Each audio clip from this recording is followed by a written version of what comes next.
There are some validity and reliability questions and scenarios that I want you to be able to look at and figure out what type of validity is being represented in each, what type of reliability is being represented in each, and for the scenarios that we're going to get to, how you can pull out the different validity and reliability issues from a descriptive scenario. In this first case, I am just going to post the answers to this. I'll talk through one or two. But then it's just shorter for you to actually read through them and see if you understand, test yourself, right? The way it goes is you have these different types of validity to choose from, and in each little vignette, you are supposed to figure out what type of validity is being represented. In some cases, there might be more than one, but what is the one that is most directly represented? So, for example, you're interviewing for a job as a teacher, and the members of the search committee look at your resume, your teaching evaluations, portfolio, letters of recommendation, and so on to figure out what kind of teacher you will be. What type of validity are they most concerned with during a job interview? Well, because they're trying to make a prediction about something in the future, right? They don't want to know what you were like now, really, but they're trying to figure out, based on what you were like, what you will be like. It is a predictive validity issue. Now, in the second case, right, during the interview, you happen to see some of the other job applicants and overhear their conversations. You notice that one of them looks like they're from a magazine cover, that one is so funny they could have a Netflix special, and another is so charming that you just want to hang out with them. You feel that you're about average in each of these categories, but you would be a much better teacher.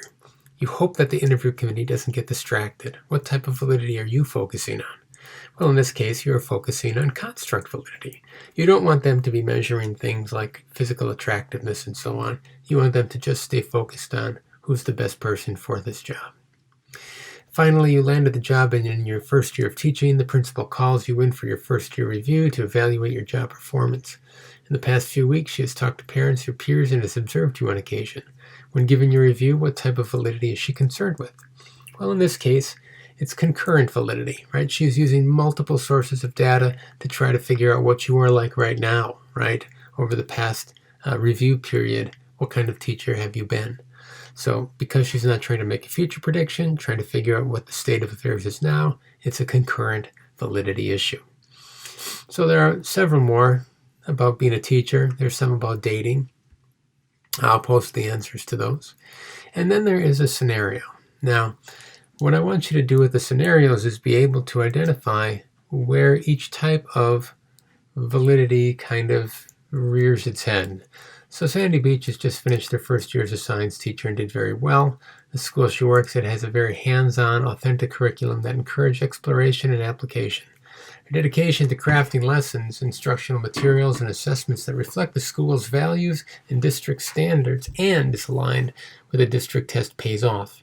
And her assessment evidence suggests that her students have learned a lot and exceeded most district and state objectives. But the results on the state test are not what they should be, lower than what they think, as the students are not used to taking multiple choice tests for hours a day and performed rather poorly. The next year, under pressure from the community to raise test scores, the school adopts a whole new curriculum that is very rigid, and the students are doing nothing but multiple choice tests because their performance on the state test was not that great last year. Sandy grudgingly accepts these new materials and assessments, but cannot help but slip back into what she believes to be a much superior curriculum, and her assessment results often do not agree with what she has seen when doing her hands-on activities. She decides to enter them into a statewide science competition that focuses on application of scientific principles, and her students' teams come in first, third, and fourth. She uses this to convince the school to go back to the old curriculum and all is right with the world.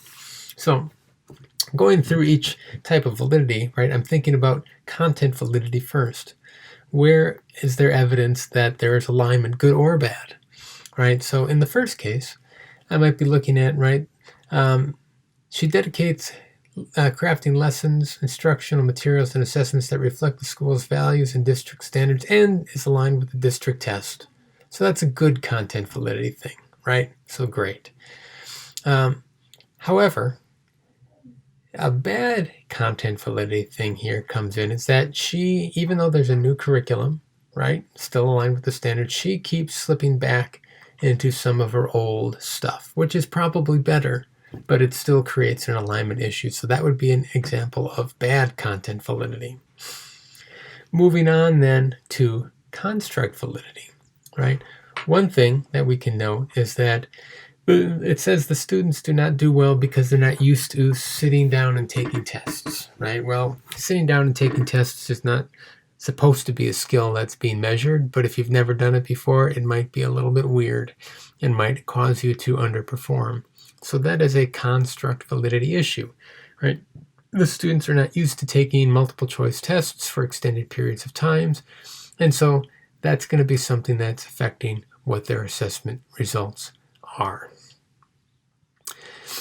As we go through, you could also, if you wanted to, say that there's something about construct validity down here when it talks about teams and representing scientific knowledge and academic achievement in teams, because depending on how the teams are composed, teamwork and cooperation and collaboration might become relevant variables. Next, we go to concurrent validity.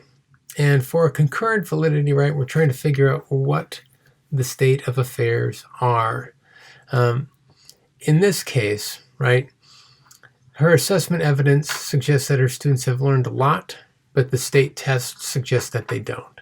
Both evidence of what the students know, and when you're trying to make decisions about that stuff, you look at multiple sources of data like that, and those are usually the two biggest. Because they disagree, concurrent validity is low here, right, because I have a disagreement between different sources.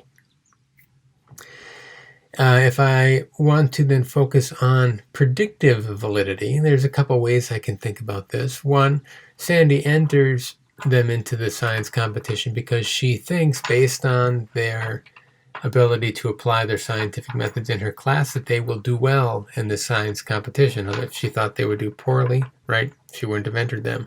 So this is a case where she believes that there is some predictive value between her classroom assessments, informal or formal, and how they're going to do on the science competition. We can also say that the district changes the curriculum because they're worried that if they stay with their current curriculum, given their assessment evidence, that next year's test scores will also be low. So they are thinking again that predictive validity between test scores one year and test scores another year, assuming that the test stays the same, are going to be is going to be high. And so we think that they make their decision based on that assumption. So that's how predictive validity falls into this. So what I want you to be able to do is read one of these and pull out what you think is going on in terms of different types of validity. Now we're going to do the same thing for reliability. Same thing, we have different types of reliability here, smaller number of questions here. These have little funny names. So Sasha Payne Diaz turns in her course project and is certain that she has turned in a truly award-winning work of art. Tuba plays, blah, blah, blah. So what is the reliability issue here? In this case, she disagrees with what her teacher says, right? She thinks it's an A, the teacher says it's a C. I have two people looking at one thing and disagreeing. That is an inter-rater reliability issue. So we have Sasha Payne Diaz, right? So you can think about what that might really mean. Accountant Amel the checks, right? She mails the checks. Budget director Sasha Titus. Glad it's over with. Gingivitis, and Doris Shutt. You can thank the people at Car Talk for some of those, and some of those I came up with myself. Thank you very much. So go through these. I will post the answers, see if you come up with the correct answer. And then there is another scenario. So scenario here, Susie Snowflake is a student in Mr. Middleton's history class. Mr. Middleton is tough and intense and demands a lot from his students.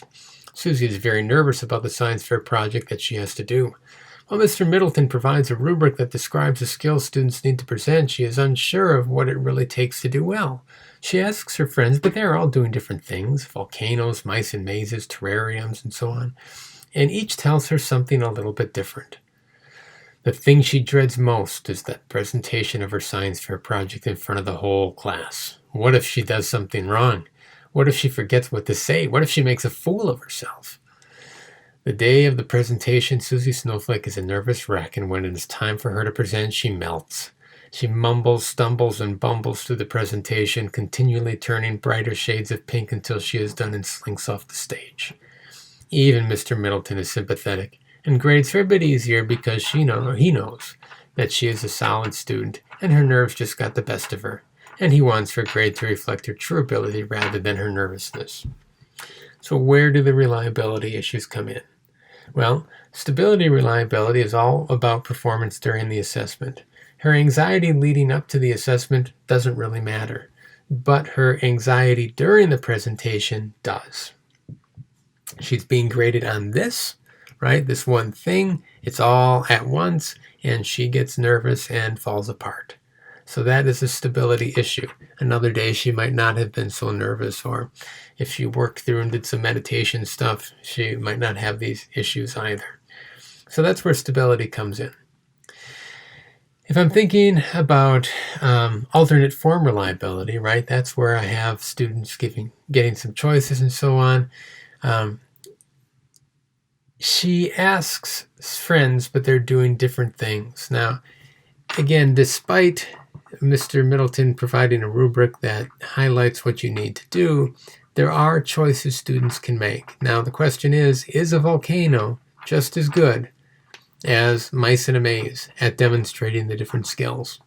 Maybe, maybe not. That's an alternate form reliability issue. Anytime you see student choice or differences in assessment like this, the main question is, are those assessments really equivalent? So that's where alternate form reliability comes in here. Next, we have inter-rater reliability. Right? This is both in terms of multiple experts or teachers and students. Mr. Middleton providing a rubric is a good thing, but the fact that the students all tell her something different is a bad thing, right? So there's some disagreement among the different quote-unquote raters, meaning different students. So that's where inter-rater reliability comes in here. Some good, some bad. Intra-rater reliability is down here, where Mr. Middleton goes off of his scoring rubric because he feels bad for Susie and goes by a different set of rules, basically.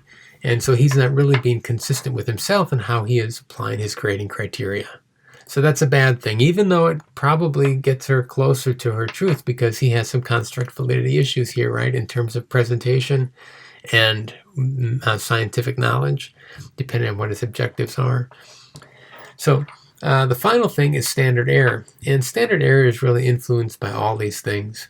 The stability reliability probably increases the standard error, right? Her score is farther away from her true score than it should be.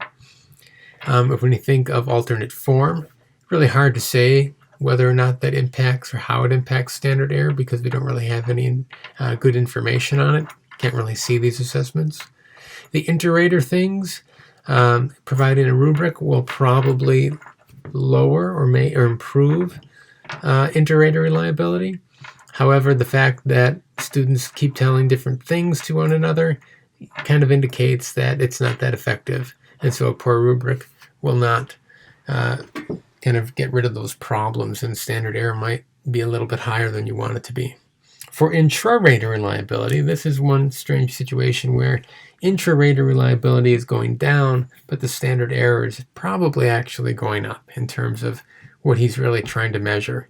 In other words, the score he gives her is probably closer to her true ability than she would have gotten because she fell apart on the stage, melted, so to speak. So even though he violates intra-rater reliability, he actually probably overall gives an improvement on standard error, making it smaller. And you want standard errors to be as small as possible. So these are the types of things that we want you to be able to do. There's a quiz online that's similar to the validity quiz that I want you to take. And then the final version of the exams will be all about these scenarios. And I'll want you to just go through and tell me what you think is going on in terms of the different types of validity and reliability. So let me know if you have any questions, and I hope you find these helpful.